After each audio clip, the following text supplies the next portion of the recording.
எண்ணமெல்லாம் சிறகடிக்கும், எண்களெல்லாம் வழி கொடுக்கும். எந்நாளும் ராஜமுகம், எளியோரின் ஏறுமுகம். எந்த நிலை வந்தாலும் வந்த நிலை மாறாத நமது Rajanilai. Rajanilai TV, channel of astrology.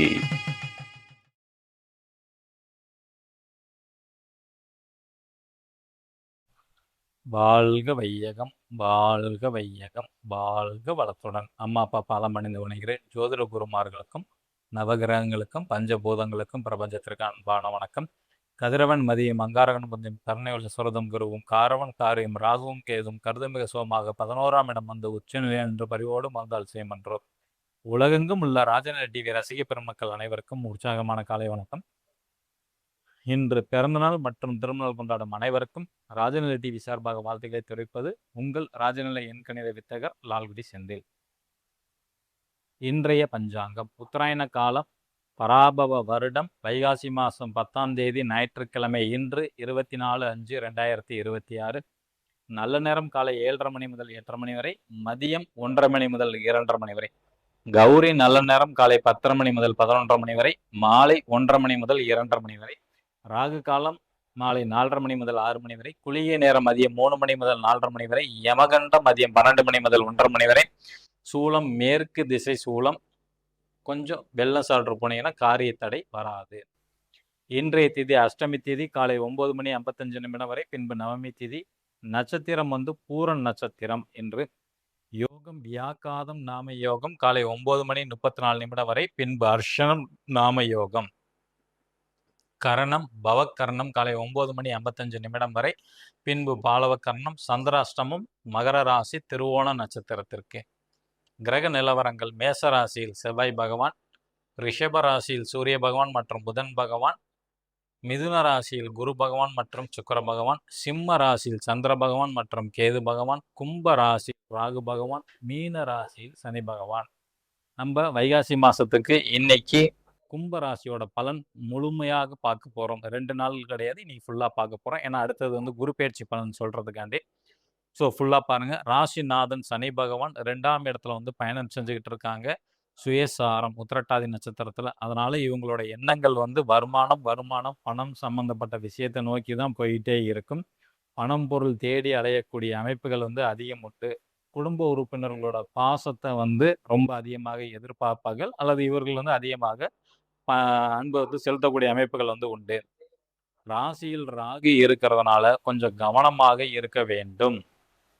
குரு பார்வை இருக்கிறதுனால பிரச்சனை வராது. கடந்த 1.5 வருஷத்துல வந்து ஒரு குறிப்பிட்ட ஒரு 1-2 மாசத்துல வந்து சின்னதாக விபத்தை சந்திச்சிருக்கலாம். மற்றபடி பெரிய லெவலில் வந்து ஒன்றும் பாதிப்புங்கிறது வராது.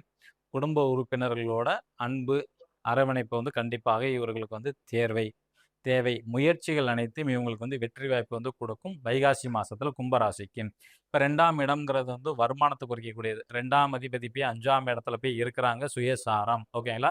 இப்போ ஆல்ரெடி வந்து பார்த்தீங்கன்னா 7 நாட்டு சனி பகவான் வந்து போயிட்டு இருக்கு இவங்களுக்கு கும்பராசிக்கு. அதனால பயப்பட வேண்டியதில்லை. இந்த காலகட்டத்தில் தான் எல்லா நல்ல விதமான நன்மைகளும் நடக்க போகுது. நல்ல வருமானம் வந்து ஏற்படும். தொடர்ந்து வருமானம் வந்து வந்துக்கிட்டே இருக்கிறதுக்கான அமைப்புகள் வந்து உண்டு. ஸோ இவங்களை பொறுத்த வரைக்கும் பணத்தின் மீது பற்று அதிகமாக இருக்கும். பணம் அப்படிங்கிற மாதிரி அமைப்புகள் அதிகமாக இருக்கக்கூடிய அமைப்பு. ஏன்னா ராசிநாதன் 2ஆம் இடத்துக்கு போயிட்டனால வருமானத்தை நோக்கி ஓடிக்கிட்டே இருப்பாங்க. இவங்களோட குடும்பத்தில் வந்து டீனேஜ் வயசில் யாராச்சும் இருந்தாங்கன்னா அவங்களுக்கு காதல் வயப்படுறதுக்கான அமைப்புகள் வந்து அதிகமாக உண்டு இந்த காலகட்டத்தில். அடுத்தது 3ஆம் இடம்ங்கிறது வந்து தம்பி தங்கச்சி அல்லது மாமனாரை குறிக்கக்கூடிய அமைப்பு. திருமணம் ஆயிருந்தால் மாமனாரையும் சேர்த்துக்கலாம். அப்போ 3ஆம் இடத்துல வந்து செவ்வாய் சந்திரனோட சேர்க்கை வந்து இருக்கு. அந்த செவ்வாய் ஆட்சி பலம் பெற்றிருக்கிறாங்க. ராகுவோட பார்வையில் வந்து இருக்கிறாங்க. அப்போ இவங்களுக்கு கண்டிப்பாக இடம் மாற்றம் பயணமும் அதிர்ஷ்டத்தையும் மகிழ்ச்சியையும் கொடுக்கக்கூடியது சகோதர சகோதரிக்கு அல்லது வந்து பார்த்தீங்கன்னா மாமனாருக்கு. அவங்க மீது அதிகப்படியான அன்பு ஆசைகள் பாசம் எல்லாமே கிடைக்கும். அவங்களுக்கு வந்து மனம் சஞ்சலம்ங்கிற அமைப்புங்கிறது ஏற்படும். எந்த ஒரு முடிவும் தெளிவாக எடுக்க முடியாது இந்த காலகட்டத்தில். மாமனாராக இருந்தாலும் முடிவு எடுக்கிறதுல வந்து கொஞ்சம் பிரச்சனைகள் வரும். ஓகேங்களா? அதனால முடிவை நீங்களா எடுக்காம உங்க நெருங்கிய நண்பர்கள் உறவினர்கிட்ட கொடுத்து எடுத்தீங்கன்னா அந்த முடிவு வந்து கண்டிப்பாக வெற்றி வாய்ப்பு வந்து கூடும். ஒரு சில பேர்த்துக்கு வந்து கால் வலி ஏற்படுறதுக்கான அமைப்புகள் வந்து உண்டு. பாதை எரிச்சல் வரத்துக்கான வாய்ப்புகள் உண்டு. காலில் அடிப்படுறதுக்கான வாய்ப்புகள் வந்து உண்டு. அதே மாதிரி வந்து பேர பேராசைப்படக்கூடாது. தம்பி, தங்கச்சி, மாமனார் வந்து பேராசைப்படக்கூடாது. இவங்கள்ட்ட தான் வந்து பார்த்தீங்கன்னா, இப்ப பிட்காயின் பண்றது, அந்த ஷேர் மார்க்கெட்டோ அல்லது எம்எல்எம் கான்செப்ட், ஆள் புடிச்சு விடுறதெல்லாம் இந்த கும்பராசியில பிறந்தவங்களோட மாமனாருக்கோ அல்லது தம்பி, தங்கச்சியோ அதிகமாக ஈடுபாடு பண்ணுவாங்க. ஏன்னா ராகு 1 1/4 வருஷம் அங்க தான் இருக்குது. இப்ப நல்லா குடுத்துக்கிட்டே வருவாங்க. கடைசி நேரத்துல ராகு கேது பயிற்சி வரும்போது எல்லாத்தையும் வந்து வாஷ் பண்ணி போயிரும். ரொம்ப எச்சரிக்கையாக இருக்க வேண்டும். 4ஆம் இடம் தாயை குறிக்கக்கூடியது. அங்க வந்து சூரியன், புதனும் வந்து பயணம் செஞ்சுக்கிட்டே இருக்கிறாங்க. 4ஆம் அதிபதி 5ல பயணம் செய்றாங்க. ஸோ இவங்களோட அம்மாவும் வந்து பணத்தின் மீது பற்று அதிகமாக இருக்கும். குடும்ப உறுப்பினர்களோட பாசம், தேவை எல்லாமே இவங்களுக்கு வந்து ரொம்ப முக்கியமாக இருக்கு. அதே மாரி இவங்களுக்கு வந்து சூரியன் இருக்கனால பேர், புகழ், கௌரவம் எல்லாமே கிடைக்கக்கூடிய அமைப்புகள் வந்து உண்டு. இவங்களுக்கு வந்து வீடு, வாகனம் வாங்கக்கூடிய யோகம் உண்டு. நல்ல வருமானம் வரும். தலைவலி மட்டும் கொஞ்சம் வரும். ஏன்னா சனி பகவான் பார்வையோட இருக்கிறனால தலை கொஞ்சம் கனமாகறதுக்கான வாய்ப்புகள் வந்து அதிகமாக உண்டு. அதே மாரி வந்து பார்த்துக்கிட்டிங்கன்னா, 4ஆம் இடம்ங்கிறது வந்து வீடு, வாகனம் சம்மந்தப்பட்ட விஷயத்த குறிக்கக்கூடியது. ஸோ இவங்க வந்து பழைய வண்டி வாங்குனா ரொம்ப சிறப்பா இருக்கும். சனி பகவான் பார்வையில இருக்கிறனால, பழைய வாகனம் வாங்குனா ரொம்ப சிறப்பாக இருக்கும். வீடும் பழைய வீடு வாங்குனாங்கன்னா ரொம்ப அமைப்பா இருக்கும். அதுதான் அமையும் இந்த காலகட்டத்தில. ஓகேங்களா? அடுத்தது 5ஆம் இடம்ங்கிறது வந்து குழந்தையை குறிக்கக்கூடிய இடம். கும்பராசிக்கு 5ங்கிறது புதன். அவர் 4ஆம் இடத்துல வந்து பயணம் செய்றார். 5ஆம் இடத்துல குருவும், சுக்கிரனும் சேர்ந்து இருக்கிறாங்க இந்த காலகட்டத்தில வைகாசி மாசத்துல. அப்ப குழந்தைங்களுக்கு வந்து பார்த்தீங்கன்னா, கொஞ்சம் விரய செலவு ஏற்படும். குழந்தைங்களுக்கு வந்து பார்த்தீங்கன்னா, டீனேஜ் வயசுல இருக்காங்க. படிச்சு முடிச்சுட்டு வெளிநாடு போணும், இல்ல படிக்கிறதுக்காண்டி வெளிநாடு போறதா இருந்தாலும், அந்த அமைப்பு வந்து நல்ல பலனை வந்து கொடுக்கும். குழந்தைங்களுக்கு வந்து கொஞ்சம் மன அழுத்தம் வந்து கொஞ்சம் அதிகமாக இருக்கும். எதிர்பார்த்த மார்க் கூட வாங்காம இருக்கலாம். அதனால வந்து பேரண்ட்ஸ் வந்து திட்ட வேண்டாம், அடிக்க வேண்டாம். ஓகேங்களா? தூக்கம் சரியாக வராது. கனவு சம்பந்தப்பட்ட விஷயங்கள் வரும். அல்லது கண் சம்பந்தப்பட்ட பிரச்சனைகள் வந்து வரதுக்கான வாய்ப்புகள் அதிகம் உண்டு. ஒரு சில பேர் டீனேஜ் வயசுல இருந்தாங்கன்னா காதல் வயப்படுவாங்க. அதுல கொஞ்சம் கவனமாக இருக்க வேண்டும். வெளிநாட்டு தொடர்பு கிடைக்கும். இப்ப புதுசா திருமணம் ஆயிருக்கு கும்பராசில உள்ளவங்களுக்கு, அவங்களுக்கு குழந்தை பாக்கியம் உண்டா அப்படின்னு கேட்டீங்கன்னா, குரு பெயர்ச்சிக்கு அப்புறம் நிச்சயமாக குழந்தை பாக்கியம் வந்து உண்டு. அதுவரைக்கும் கொஞ்சம் தடைதான். அடுத்தது வந்து அரசியல்ல இருக்கவங்களுக்கு எப்படி உண்டு அப்படின்னு கேட்டீங்கன்னா, அரசியல்ல இருக்கவங்களுக்கு வீண் விரயம் தான். ஏன்னா 5ஆம் அதிபதி 12ல போயிட்டாங்க. அதுவும் யாரோட சாரத்துல? சந்திரனோட சாரத்துல சுத்திக்கிட்டே இருந்திருப்பாங்க இந்த தேர்தல்ல. பணம் தண்ணி மாரி செலவு பண்ணியிருக்கணும் கும்பராசியில உள்ளவங்க. ஆனா அது வந்து எடுக்க முடியுமான்னு கேட்டீங்கன்னா, நிச்சயமாக வாய்ப்பு கம்மி தான்.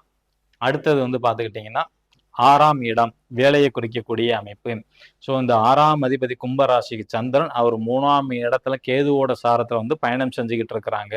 அதனால வேலையில எப்போதுமே ஒரு டென்ஷன் இருந்துகிட்டே இருக்கும். ஏன்னா செவ்வாயோட பார்வையும் அங்க விழுது. அதனால கும்பராசியில பிறந்தவங்களுக்கு வந்து வேலையில வந்து பார்த்துக்கிட்டீங்கன்னா, கொஞ்சம் டென்ஷன் இருந்துகிட்டே இருக்கும். கோபம் அதிகமாக வரும். வேலைய விட்டுட்டு தொழில் செய்யலாமா? அப்படிங்கிற ஒரு ஆர்வம் அதிகமாக வந்துகிட்டே இருக்கும். ஒரு சில பேத்துக்கு வந்து போலீஸ்காரங்க அல்லது ராணுவம், தீயணைப்புத்துறை இந்த மாரி விஷயங்களுக்கு போகலாமா? அப்படிங்கிற ஒரு எண்ணங்கள் வரும். டீனேஜ் வயசுல இருக்கிறாங்க அப்படின்னா, போலீஸுக்கு போகலாமா? அப்படிங்கிற மாரி எண்ணங்கள் வரும். அந்த எஸ்ஐக்கு அந்த மாரி எக்ஸாம் எழுதி போகலாமா? அப்படிங்கிற தாட்ஸ் வரும் இந்த வைகாசி மாசத்துல. அடுத்தது ஆ 6ஆம் இடம் பார்த்தாச்சு. 7ஆம் இடம் கணவன் மனைவியை குறிக்கக்கூடியது. 7ல கேது தான் 1 1/4 வருஷமா பயணம் செய்றாங்க. 7ஆம் அதிபதி சூரியன் 4ஆம் இடத்துல வந்து ஆ சுயசாரத்துல வந்து பயணம் செய்றாங்க. கணவன் மனைவிக்குள்ள சின்ன சின்ன கருத்து வேறுபாடு வரும். ஏன்னா கேது பகவான் இருக்கனால ஒரு பற்றற்ற வாழ்க்கையோட இருப்பாங்க. கொஞ்சம் விரக்தியாக இருக்கக்கூடிய வாய்ப்புகள் வந்து உண்டு. கும்பராசியில ஆணா இருந்தா பெண்ணுக்கு நடக்கும். பெண்ணா இருந்தா கணவருக்கு இந்த மாரி அமைப்புகள் வந்து உண்டு. தொழில்ல வந்து பார்த்துக்கிட்டீங்கன்னா, அவங்களுக்கு வந்து ஒரு அதிகப்படியான நாட்டங்கள் இருக்கும். மேலதிகாரிகள் வேலையில வந்து மேலதிகாரிகளோட தொந்தரவு இருந்துகிட்டே இருக்கும். அதே மாரி வந்து எங்க வீட்ல வந்து தூக்கங்கிறது சிறப்பா இருக்காது. அதே மாரி வீட்ல வந்து சுமூகமான உறவுங்கிறது கணவன் மனைவிக்குள்ள இருக்க வாய்ப்பு இல்லை. ஓகேங்களா? அடுத்தது வந்து பார்த்துக்கிட்டீங்கன்னா, தொழில்ல வந்து வெற்றி அடைஞ்சிருவாங்க. தொழில்னு ஓடிக்கிட்டே இருப்பாங்க. ஆனா தொழில்ல வந்து வெற்றி வாய்ப்பு வந்து குடுத்துரும். அவங்கள பொறுத்தவரைக்கும். பேர், புகழ், அந்தஸ்து எல்லாத்தையுமே கிடைச்சிரும். இந்த வைகாசி மாசம் பிறகு தான் கணவன் மனைவிக்குள்ள ஒற்றுமைங்கிறது அதிகமாக வரும். திருமணம் நடக்குமா அப்படின்னு கேட்டீங்கன்னா, கொஞ்சம் தாமதம் தான். கும்ப ராசியில பிறந்தவங்களுக்கு திருமணம்ங்கிறது கொஞ்சம் தாமதமா தான் ஏற்படும். அடுத்தது வந்து தொழில். 10ஆம் இடம் தான் தொழில். ஓகேங்களா? இங்க வந்து கும்ப ராசிக்கு 10ஆம் அதிபதியாக வரக்கூடியவர் வந்து செவ்வாய் தான் வருவாங்க. அவர் ஆட்சி பலம் பெற்று 3ஆம் இடத்த வந்து பயணம் செய்றாரு. தொழில்ல வந்து மறைமுகமான எதிரிகள் அதிகமாக வருவார்கள். ஏன்னா, தன் ஸ்தானம் 10ஆம் வீட்டுக்கு 6ல போய் மறைஞ்சுட்டாங்க கேதுவோட சாரத்துல. அதனால தொழில்ல பெரிய லெவல்ல வந்து முதலீடு செய்யக்கூடாது. தடை, தாமதம் வந்து ஏற்படும். எதிரிகள் உருவாகுவாங்க. வரி கட்ட வேண்டியதெல்லாம் இருந்துச்சுன்னா, பாக்கி இல்லாம வரிய கட்டிவிட வேண்டும். அதனால கூட சில பேத்துக்கு வந்து பிரச்சனைகள் வந்து சந்திப்பாங்க. பார்ட்னர்ஷிப் வந்து பிரச்சனைகள் வரதுக்கான வாய்ப்புகள் உண்டு. முன்னேற்றம்ங்கிறது இருக்காது. தொழில பொறுத்தவரைக்கும் இந்த வைகாசி மாசத்துல பொறுமையா நீங்க கையாண்டீங்கன்னா வெற்றி உண்டு. ஸோ மாமியார் எடுத்துக்கிட்டீங்க அப்படின்னா, மாமியாரும் தன்னோட ஆரோக்கியத்துல வந்து கவனமாக இருக்க வேண்டும். அவங்களுக்கு கண் சம்பந்தப்பட்ட பிரச்சனை வரதுக்கான வாய்ப்புகள் அதிகமாக உண்டு. அல்லது முழங்கால், மூட்டு வலி வரதுக்கான வாய்ப்புகள், அல்லது இதயம் சம்பந்தப்பட்ட பிரச்சனைகளை சந்திக்கக்கூடிய சூழ்நிலைகள் வந்துட்டு போகும். ஓகேங்களா? பயப்பட வேண்டியதில்ல, வந்துட்டு போகும். அவங்களுக்கு வந்து குலதெய்வ வழிபாடு கருப்பண்ணசாமியா இருந்துச்சுன்னா, அதை இறுக்கி பிடிச்சிட்டா ரொம்ப நல்லது. அல்லது கடலோர பகுதியில வந்து குளிச்சுட்டு வரணும். கன்னியாகுமரியில போய் குளிக்கலாம், அல்லது திருச்செந்தூர்ல குளிக்கலாம், அல்லது வேளாங்கண்ணியில குளிக்கலாம். இங்கெல்லாம் குளிச்சுட்டு வந்துட்டாவே இவங்களுக்கு வந்து ஒரு நல்ல அமைப்ப வந்து குடுத்துரும். 11ஆம் இடம். மூத்த சகோதர, சகோதரி அல்லது மருமகன், மருமகள குறிக்கக்கூடிய இடம். ஓகேங்களா? இவங்களுக்கு வந்து பார்த்துக்கிட்டீங்கன்னா, 11ஆம் இடம் கும்ப ராசிக்கு வந்து குரு பகவான் தான் வருவாரு. அவரு வந்து 5ஆம் இடத்துல வந்து பயணம் செய்றாங்க. ஓகேங்களா? 11ஆம் இடத்த சனி பகவான், குரு, சுக்கிரன் பார்வை இருக்கு. அதனால இவங்களுக்கு வந்து மேக்ஸிமம் சமுதாய நோக்கம் அதிகமாகவே இருக்கும் இவங்கள பொறுத்தவரைக்கும். வருமானம் வந்து பார்த்தீங்கன்னா, எதிர்பார்த்த அளவுக்கு வருமானங்கிறது கொஞ்சம் கம்மியா தான் இருக்கும். தடையா தான் இருக்கும். சரியான தூக்கம்ங்கிறது இவங்களுக்கு இருக்காது. கடந்த 1 வருஷமாகவே. ஓகேவா? யாருக்கும் இவங்க அட்வைஸ் சொல்லக்கூடாது. அதாவது கும்பராசியில பிறந்தவங்களோட அண்ணனோ, அக்காவோ மத்தவங்களுக்கு அட்வைஸ் பண்ணாவே அது இவங்களுக்கு கெட்ட பேர், அவச்சொல், அவமானத்த சந்திப்பாங்க. அதனால தவிர்க்கிறது ரொம்ப நல்லது. பார்ட்னர் மூலம் வந்து நல்ல நன்மைகள், லாபங்கள் வந்து கிடைக்கும். பதவி உயர்வு கிடைக்குமா அப்படின்னு கேட்டீங்கன்னா, நிச்சயமாக வாய்ப்புகள் வந்து உண்டு. வெளிநாட்டுக்கு போகக்கூடிய அமைப்பு எப்படி இருக்குன்னு நீங்க கேட்டுக்கிட்டீங்கன்னா, வெளிநாட்டுக்கு போறதுக்கான அமைப்பு வந்து கொஞ்சம் வாய்ப்பு குறைவு தான். ஏன்னா 12ஆம் இடம் சனி பகவான் அவர் 2ஆம் இடத்துல வந்து பயணம் செய்றாரு. 12ஆம் இடத்த வந்து சுபகிரகங்கள் வந்து பார்க்கல. குரு பெயர்ச்சிக்கு அப்புறம் அந்த வாய்ப்பு வந்து நிச்சயமாக கிடைக்கும். 9ஆம் இடம் தந்தையை விட்டாச்சு. கும்ப ராசிக்கு தந்தையை குறிக்கக்கூடிய இடம் அப்படின்னு எடுத்துக்கிட்டீங்கன்னா, துலாம் தான் வரும். பாதகமா இருந்தாலும் அது நன்மையை தான் செய்யும். அப்ப சுக்கிரன் வந்து அங்க வந்து 5ஆம் இடத்துல வந்து பயணம் செய்றாங்க. மிருகசீரிட நட்சத்திரத்துல. ஸோ அப்ப உங்களோட தந்தைய பொறுத்தவரைக்கும் நீண்ட தூரம் பயணங்கள் வந்து மேற்கொள்றது ரொம்ப சிறப்பு. கண்டிப்பாக போயிட்டு வருவாங்க. லாங் டிராவல் செய்வாங்க. அதுவும் பெருமாள் மலை, திருப்பதி கூட போயிட்டு வரதுக்கு வாய்ப்புகள் அதிகம் உண்டு. அல்லது போயிட்டு வந்தவங்களோட பிரசாதம் கண்டிப்பாக உங்க தந்தை கைக்கு வந்து வரும். அதேமாரி உங்க தந்தைக்கு வந்து சின்ன சின்ன கோபங்கள் வரும். காயங்கள் ஏற்படுறதுக்கான வாய்ப்புகள் வந்து உண்டு. அதிர்ஷ்டமும் கிடைக்கும். நன்மையும், தீமையும் கலந்து நடக்கும் கும்பராசியில பிறந்தவங்களோட தந்தைக்கு. நம்ம முழுசா பார்த்துருக்குறோம் வைகாசி மாசத்துக்கு. நாளைக்கு மீன ராசிக்கும் ஃபுல்லா பார்க்கலாம். அதுக்கப்புறம் குரு பெயர்ச்சி பலன்கள் நம்ம பார்க்க போறோம். புதுசா பார்க்கக்கூடிய நண்பர்கள் இந்த மாரி பெர்மனன்ட் மார்க்கர் ஒண்ணு வாங்கிக்கிங்க. உங்களோட கையில உங்க ராசிக்கு உண்டான நம்பர வந்து மணிக்கட்டுல வந்து எழுதுங்க. எழுதும்போது உங்களோட கோரிக்கைய நெனச்சுட்டு எழுதினீங்கன்னா 100 நாள்ல நடக்கும். பாசிட்டிவா தான் நெனச்சுக்கணும் எப்போதுமே. ஓகேங்களா? மேச ராசி அல்லது மேச லக்னத்தில் பிறந்த நண்பர்கள் இன்று பயன்படுத்த வேண்டிய ராஜனின் அதிர்ஷ்டமான எண் 97.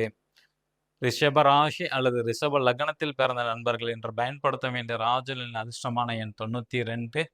மிதுன ராசி அல்லது மிதுன லக்னத்தில் பிறந்த நண்பர்கள் இன்று பயன்படுத்த வேண்டிய ராஜனின் அதிர்ஷ்டமான எண் 99. கடக ராசி அல்லது கடக லக்னத்தில் பிறந்த நண்பர்கள் இன்று பயன்படுத்த வேண்டிய ராஜனின் அதிர்ஷ்டமான எண் 95. சிம்ம ராசி அல்லது சிம்ம லக்னத்தில் பிறந்த நண்பர்கள் என்று பயன்படுத்த வேண்டிய ராஜனின் அதிர்ஷ்டமான எண் 33.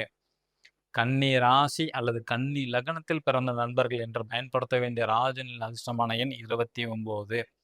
துலா ராசி அல்லது துலா லக்னத்தில் பிறந்த நண்பர்கள் என்று பயன்படுத்த வேண்டிய ராஜனின் அதிர்ஷ்டமான எண் 22. விருச்சிக ராசி அல்லது விருச்சிக லக்னத்தில் பிறந்த நண்பர்கள் என்று பயன்படுத்த வேண்டிய ராஜனின் அதிர்ஷ்டமான எண் 08. தனுசு ராசி அல்லது தனுசு லக்னத்தில் பிறந்த நண்பர்கள் என்று பயன்படுத்த வேண்டிய ராஜனின் அதிர்ஷ்டமான எண் 52. மகர ராசி அல்லது மகர லக்னத்தில் பிறந்த நண்பர்கள் என்று பயன்படுத்த வேண்டிய ராஜனின் அதிர்ஷ்டமான எண் 64. கும்ப ராசி அல்லது கும்ப லக்னத்தில் பிறந்த நண்பர்கள் என்று பயன்படுத்த வேண்டிய ராஜனின் அதிர்ஷ்டமான எண் 72. மீன ராசி அல்லது மீன லக்னத்தில் பிறந்த நண்பர்கள் என்று பயன்படுத்த வேண்டிய ராஜனின் அதிர்ஷ்டமான எண் 68. இவை அனைத்தும் காமனான பலன்தான். உங்க ஜாதகப்படி அதிர்ஷ்டமான பணம் ஈர்க்கக்கூடிய வசியமான எண் உங்கள்கிட்ட இருக்குதா தெரிஞ்சுக்கலாம். கீழே உள்ள வாட்ஸ்அப் நம்பருக்கு தொடர்பு கொள்ளுங்க.